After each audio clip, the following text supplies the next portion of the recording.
iQOO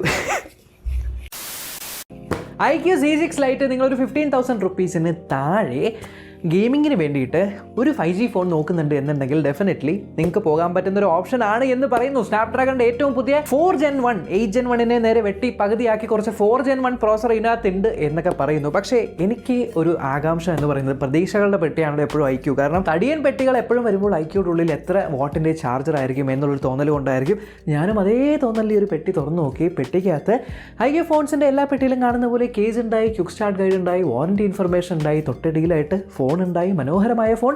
അതിൻ്റെ താഴെയായിട്ട് നമുക്ക് കടുകട്ടിയായിട്ടുള്ളൊരു USB Type-C കേബിൾ ഉണ്ട്. അതിൻ്റെ താഴെ സിം എജക്ടർ ടൂൾ ഉണ്ട്.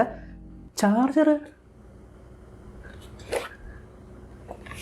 ഒരു നന്ദി പറച്ചിലിൻ്റെ കാർഡാണ്. Thank you for contributing towards a planet by reducing carbon emission. Charger വെക്കാനുള്ള സ്ലോട്ടിൻ്റെ അകത്ത് വായു നിറച്ചത് കൊണ്ട് നമ്മൾ കാർബൺ എമിഷൻ കുറച്ചിരിക്കുവാണ് എന്നാണ് iQOO ഈ ഒരു കാർഡിലൂടെ പറഞ്ഞിരിക്കുന്നത്. സോ ഈ ഫോൺ ഇത് എൻ്റെ കയ്യിൽ എത്തിയിട്ട് ഏകദേശം 24 മണിക്കൂറിൽ കൂടുതലേ ആയിട്ടുള്ളൂ. സോ ഇതൊരു അൺബോക്സിംഗ് ഫസ്റ്റ് ഇംപ്രഷൻസ് ആണ്. ദയവ് ചെയ്ത് ഇതിനൊരു റിവ്യൂ ആയിട്ട് കണക്കാക്കരുത്. നല്ല മാറ്റ് ഫിനിഷ് ഉള്ള ബാക്ക് എനിക്ക് ഇഷ്ടപ്പെട്ടു. മുകളിലായിട്ട് ഒരു റിഫ്ലക്ഷൻ ഉണ്ട്. ആക്ച്വലി ഇത് ഗ്ലാസ് ആണെന്ന് തോന്നുന്നു. ഫിംഗർ നല്ലോണം ഒട്ടുന്നുണ്ട്. 2 വലിയ വട്ടമുണ്ട്. മുകളിലത്തെ വട്ടത്തിനകത്ത് 50 മെഗാ പിക്സലിൻ്റെ AI ക്യാമറ കൊടുത്തിട്ടുണ്ട്. താഴത്തെ വട്ടത്തിനകത്ത് 2 ക്യാമറയൊക്കെ പോലെ തോന്നിക്കും. മുകളിലത്തെ 2 മെഗാ പിക്സലിന്റെ ക്യാമറയും തൊട്ട് താഴെ 5G ഫോണാണ്. 5G ഫോണാണ് എന്ന് അറിയിക്കാൻ വേണ്ടി 5G എഴുതിയിട്ടുണ്ട്. ലെഫ്റ്റ് സൈഡിലൊന്നുമില്ല. റൈറ്റ് സൈഡിൽ വോളിയം റോക്കേഴ്സും പവർ ബട്ടണും അത് തന്നെയാണ് നമ്മുടെ ഫിംഗർ പ്രിന്റ് സെൻസർ ആയിട്ട് വരുന്നത്. താഴെ സ്പീക്കേഴ്സ്, USB Type-C, നമ്മുടെ മൈക്രോഫോണും 3.5mm ജാക്ക്. ആ ഒരു കാര്യത്തിൽ കൊള്ളാം. കണ്ടില്ലേ, ഭയങ്കര സ്ലിം ആയിട്ടുള്ള ഫോണാണ്. ഏകദേശം ഒരു 194 ഗ്രാമാണ് കമ്പനി പറയുന്നത്. ഇത്രയും കുട്ടി ഫോം ഫാക്ടറിന്റെ അകത്തും 3.5mm കുത്തിക്കയറ്റാൻ പറ്റും എന്നുള്ളത് ബഡ്ജറ്റ് പ്രൈസ് പോയിന്റിലും പറ്റും എന്നുള്ളത് കാണിച്ചിട്ടുണ്ട്. ഗുഡ്. മുകളിലായിട്ട് നിങ്ങൾക്ക് സിം സ്ലോട്ട് ഉണ്ട്. മൈക്രോ SD കാർഡ് ഇടാൻ പറ്റും. 1 TB വരെ നിങ്ങൾക്ക് എക്സ്പാൻഡ് ചെയ്യാൻ പറ്റും. അതും കൊള്ളാം. 4GB RAM, 64GB internal storage, 6GB RAM, 128GB internal സ്റ്റോറേജിന്റെ 2 വേരിയൻസ് ഉണ്ട്. RAM LPDDR4X ആണ്. അതേപോലെ സ്റ്റോറേജ് UFS 2.2 ആണ്. ഈ ഫോണിന്റെ പോസ്റ്റ് ഇട്ടപ്പോഴേക്കും ഒട്ടുമിക്ക ആൾക്കാരും കമന്റ് ചെയ്തത് ബ്രോ ഫോണിന്റെ ബാക്ക് അടിപൊളിയാണ്, പക്ഷെ ഫ്രണ്ടിൽ വാട്ടർ ഡ്രോപ്പ് നോച്ച് ആണല്ലോ കൊടുത്തിരിക്കുന്നത് എന്ന്. 2022 ഇപ്പോഴും വാട്ടർ ഡ്രോപ്പ് നോച്ച് കൊടുക്കുന്നുണ്ട്. അത് കുറച്ച് പേർക്ക് ഇഷ്ടപ്പെട്ടിട്ടില്ല. പൊതുവെ ഞാനും പഞ്ച് ഹോളിൻ്റെ ഒരു ഫാനാണ്. എന്തായാലും ഡിസ്പ്ലേ ഭാഗ്യത്തിന് TFT അല്ല, LCD ഡിസ്പ്ലേ ആണ്. 6.58 ഇഞ്ചിന്റെ 120 ഹെർട്സിന്റെ സ്മാർട്ട് റിഫ്രഷ് റേറ്റ് എന്ന് പറയുന്നത്. 60 വേണമെങ്കിൽ 60 ഇടാം, 90 വേണമെങ്കിൽ 90 ഇടാം, 120 ഇല്ലെങ്കിൽ 120, അല്ലെങ്കിൽ സ്മാർട്ട് സ്വിച്ചിൽ ഇട്ട് കഴിഞ്ഞാൽ നമ്മൾ ഉപയോഗിക്കുന്ന അനുസരിച്ച് 120 വേണോ 90 വേണോ 60 വേണോ എന്ന് ചൂസ് ചെയ്തോളൂ. വൈഡ് വൈൻ L1 സപ്പോർട്ട് ഉണ്ട്. സോ നെറ്റ്ഫ്ലിക്സ് അതിലൊക്കെ HD കോണ്ടന്റ് ആസ്വദിക്കാൻ പറ്റും. പക്ഷേ സ്റ്റീരിയോ സ്പീക്കർ അല്ല, മോണോ സ്പീക്കർ ആണ്. താഴെ മാത്രമേ ഉള്ളൂ speaker. So stereo speaker missing ആണ്. Well, budget phone fine. പക്ഷേ സ്ക്രീൻ അടിപൊളിയാണ്. അത്യാവശ്യം നല്ല ബ്രൈറ്റ് ആണ്. കളേഴ്സ് എല്ലാം വിവിഡ് ആണ്. 240 ഹെർട്സിന്റെ ടച്ച് സാമ്പിളിംഗ് റേറ്റ് ഉണ്ട് കേട്ടോ. ഗെയിമിംഗ് ഓറിയന്റഡ് ആയിട്ടാണ് ഉണ്ടാക്കിയിരിക്കുന്നത്. ഓക്കെ, സ്നാപ്ഡ്രാഗണിന്റെ 4 Gen 1. കുറെ ആൾക്കാർ പറയുന്നുണ്ട് ബ്രോ ഇത് 400 സീരീസിനെ റീനെയിം അല്ലെങ്കിൽ റീബ്രാൻഡ് ചെയ്തല്ലേ എന്ന്. ചില ആൾക്കാർ പറയുന്നു 8 Gen 1 നേരെ പകുതിയുള്ള പെർഫോമൻസ് കിട്ടുന്ന പ്രോസർ ആയിരിക്കും എന്ന്. സത്യാവസ്ഥ എന്താണെന്ന് വെച്ചാൽ ഇതൊരു 6 nanometer പ്രോസറാണ്. 122 സ്കോർ നോക്കുവാണെങ്കിൽ ഏകദേശം ഒരു 4 ലക്ഷം അടുത്ത് വരുന്നുണ്ട്. അപ്പോൾ 4 ലക്ഷം അടുത്ത് വരുന്ന ഈ സിമിലർ പ്രോസർ നോക്കുവാണെങ്കിൽ സ്നാപ്ഡ്രാഗണിന്റെ 695 ഉണ്ട്. ഏകദേശം 695 ഒരു പ്രോസർ ഒരു സ്പീഡ് എന്ന് പറയാം. കാരണം 695 2.2 GHz ആണ്. ഇത് 2 GHz ആണ്. സോ കഷ്ടി ഒരു 400 അത്ര കുറവല്ല, എന്നാൽ 695 അത്ര ഒരു പെർഫോമൻസ് വരില്ല. പക്ഷേ ഞാൻ ഇതിനകത്ത് ഒരു ആസ്ഫാൾട്ട് 9 ലെജൻഡ് ഇല്ലേ, ആ ഗെയിമൊക്കെ ഇൻസ്റ്റാൾ ചെയ്ത് നോക്കി, ഹൈ ക്വാളിറ്റിയിൽ ഇട്ട് നോക്കി. ഹൈ ക്വാളിറ്റിയിൽ ഇടുന്ന സമയത്ത് ചെറിയ ഒരു ഫ്രെയിം ഡ്രോപ്പ് വല്ല ഈ വളവും തിരിവും ഡ്രിഫ്റ്റ് ഒക്കെ ചെയ്യുമ്പോൾ കാണുന്നുണ്ട്. നോർമൽ ക്വാളിറ്റിയിൽ പ്രശ്നമൊന്നുമില്ല. പക്ഷേ ഹീറ്റിംഗ് ഉണ്ടായില്ല കേട്ടോ. ഇതിനകത്ത് എന്തോ 4 ലെയർ കൂളിംഗ് ഒക്കെ കൊടുത്തിട്ടുണ്ട്. അതുകൊണ്ട് ഹീറ്റിംഗ് അനുഭവപ്പെട്ടില്ല. പ്ലസ് 4 Gen 1 എന്ന് പറയുന്നത് തന്നെ അത്യാവശ്യം ഒപ്റ്റിമൈസ്ഡ് ആണെന്നാണ് എനിക്ക് തോന്നിയത് കേട്ടോ ഗെയിമിങ്ങിന്റെ കാര്യത്തിൽ.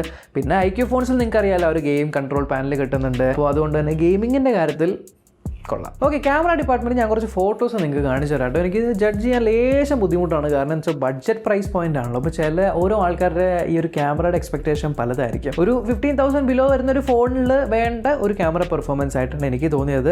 വലിയ എന്താ പറയുക, പഞ്ചി എന്ന് പറയാൻ പറ്റില്ല, ഹൈ ഡൈനാമിക് റേഞ്ച് അത്ര മാനേജിംഗ് ഒന്നും പറയാൻ പറ്റില്ല. ഒരു ഡീസെന്റ് ആയിട്ടുള്ള ക്യാമറ. പക്ഷേ 50 MP I auto focus camera എന്ന് പറയുന്നു. 2 മെഗാ പിക്സലിന്റെ മാക്രോ ക്യാമറ അവിടെ ഇരിപ്പുണ്ട്. ഞാൻ ആക്ച്വലി പ്രതീക്ഷിച്ചത് ഒരു അൾട്രാ വൈഡ് ആയിരുന്നു. ഫോട്ടോ കണ്ടു നോക്കും, കുഴപ്പമില്ല. ഓക്കെ, ഇതിന്റെ വീഡിയോഗ്രാഫി നോക്കുവാണെങ്കിൽ സർപ്രൈസിംഗ്ലി നിങ്ങൾക്ക് 1080p 60 FPS ഷൂട്ട് ചെയ്യാൻ പറ്റുന്നുണ്ട്. അത്യാവശ്യം സ്റ്റേബിൾ ആണ്. സ്റ്റെബിലൈസേഷൻ ഇതിനകത്ത് ഒപ്റ്റിക്കൽ ഇമേജ് സ്റ്റെബിലൈസേഷൻ ഒന്നും ഇല്ല എങ്കിലും വീഡിയോ നല്ല സ്മൂത്ത് ആയിട്ട് പോകുന്നുണ്ട്.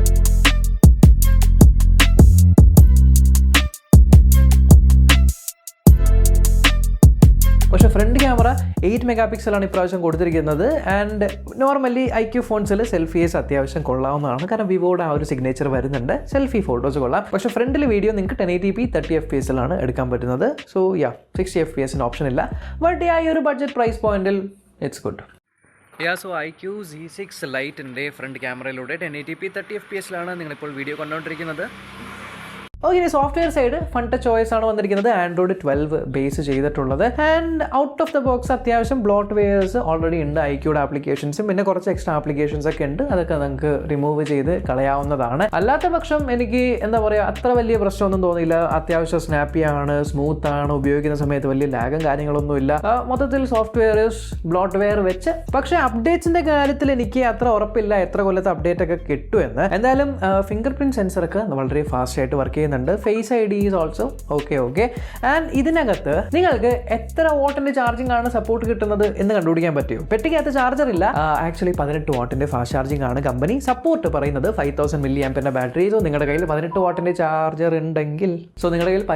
ചാർജർ ഉണ്ടെങ്കിൽ ഡെഫിനറ്റ്ലി 18 വാട്ട് വരെ ഇത് സപ്പോർട്ട് ചെയ്യും. സോ ഈ പ്രൈസ് പോയിന്റ് എനിക്ക് ഇതിനകത്ത് ഇംപ്രൂവ് ചെയ്യാനുണ്ട് എന്ന് തോന്നിയത്. ഓക്കെ വെയിറ്റ്, പ്രൈസ് പോയിന്റ് പറഞ്ഞില്ല, കറക്റ്റ് ആയിട്ട് അറിയില്ല. എന്നാൽ പോലും 4GB 64ന്റെ വേരിയന്റ് ഏകദേശം ഒരു 13,000 റേഞ്ചിലും അതേപോലെ 6GB 128 ഒരു 14,000 to 15,000 ഇടയിലായിരിക്കാം വരുന്നത്. എന്തായാലും ആ ഒരു പ്രൈസ് റേഞ്ചിൽ ഫസ്റ്റ് ഓഫ് ഓൾ മാക്രോയ്ക്ക് പകരം ഒരു അൾട്രാ വൈഡ് കൊടുക്കാറുണ്ട്. രണ്ടാമത്തത് 5G ഫോണാണ്. N77ഉം N78ഉം കോമൺ ആയിട്ട് വരാൻ പോകുന്ന ബാൻഡുകളാണ്. ആ രണ്ട് ബാൻഡുകളുടെ സപ്പോർട്ട് ഇതിനകത്ത് ഉണ്ട്. പക്ഷേ മറ്റ് ഫോണുകൾ വെച്ച് നോക്കുമ്പോഴത്തേക്ക് എത്ര കുറേ ബാൻഡുകളുടെ സപ്പോർട്ടില്ല. ജസ്റ്റ് ഈ രണ്ട് ബാൻഡുകൾ മാത്രമേ ഉള്ളൂ. കോമൺ ബാൻഡാണ്, പക്ഷേ ഈ രണ്ട് ബാൻഡ് മാത്രമേ ഉള്ളൂ എന്നുള്ളത്. പിന്നെ ചാർജർ പെട്ടിക്കകത്തില്ലാത്ത ഞാൻ ഓൾറെഡി പറഞ്ഞായിരുന്നു. എനിക്ക് തോന്നുന്നു ലാസ്റ്റ് മിനിറ്റിൽ എടുത്ത ഡിസിഷൻ ആയിരിക്കും കേട്ടോ. അല്ലെങ്കിൽ പിന്നെ ആലോചിച്ചൊക്കെ പെട്ടിയിടത്ത് ചാർജർ വെക്കാനുള്ള സ്ലോട്ട് ഉണ്ട്. സോ ഇതിന്റെ വിശദമായിട്ടുള്ള ഡീറ്റെയിൽസും പിന്നെ കമ്പാരിസണൊക്കെ ഞാൻ ഉപയോഗിച്ച് നോക്കിയിട്ട് നിങ്ങളായിട്ട് ഷെയർ ചെയ്യാം കേട്ടോ. അല്ലാണ്ട് ജസ്റ്റ് ഒന്ന് ഷെയർ ചെയ്തിട്ട് കാര്യമില്ല. ലോഞ്ച് വരുന്നേ ഉള്ളൂ. എന്തായാലും ലോഞ്ച് ഫസ്റ്റ് സെയിൽ ആവുന്ന ആ സമയം കൊണ്ട് നമുക്ക് ഇതിൻ്റെ ഒരു റിവ്യൂ കവർ ചെയ്യാം. അപ്പോൾ നിങ്ങൾക്ക് ഏകദേശം പിടികിട്ടും. അപ്പോൾ അത്രേ ഉള്ളൂ നമ്മൾ unboxing and first impressions. Review video കാണാനായിട്ട് ചാനൽ സബ്സ്ക്രൈബ് ചെയ്യുക, ബെല്ലൈക്കൺ ക്ലിക്ക് ചെയ്യുക, ഓൺ നോട്ടിഫിക്കേഷൻ എനേബിൾ ചെയ്യാം. അടുത്ത വീഡിയോ കാണാം. ബൈ.